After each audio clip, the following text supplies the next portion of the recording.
Every night, we ask you to sound off and share your opinion about a particular subject.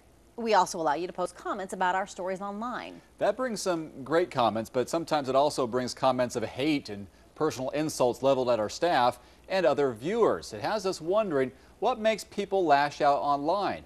KXLY4's Melissa Luck went looking for the answer in tonight's Good Question.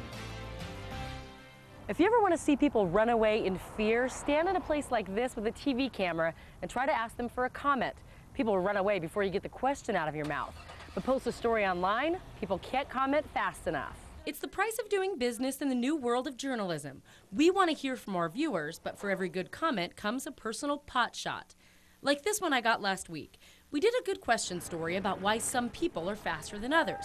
And some guy asked me, why are some journalism questions far dumber than others? I think there's a lot of people with a lot of time on their hands. Pia Hallenberg writes for the Spokesman Review and has seen journalism change from a one-way lecture to a two-way conversation. As a print reporter, you're supposed to be anonymous. You know, nobody is supposed to know you or recognize you, and you're supposed to sit in the back of the room and take notes. Now she's starting the South Perry neighborhood blog, and she knows insulting comments from anonymous online commenters will be a lot more frequent. If it's downright mean, I don't respond, and I remove the comment.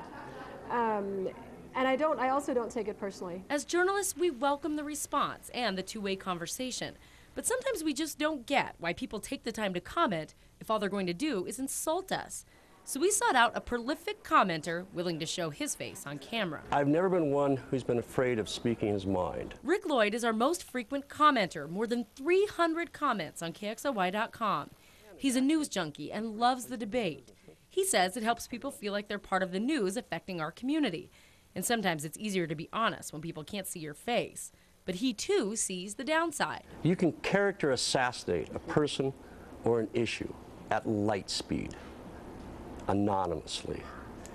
That is probably the biggest drawback of all. To Rick's credit, he always posts his name, which is why I was able to determine it was he who leveled that particularly scathing response to last week's good question. Your comment was, why are some journalism questions far dumber than others? Is it in the water, the fact they went to WSU, or poor station management?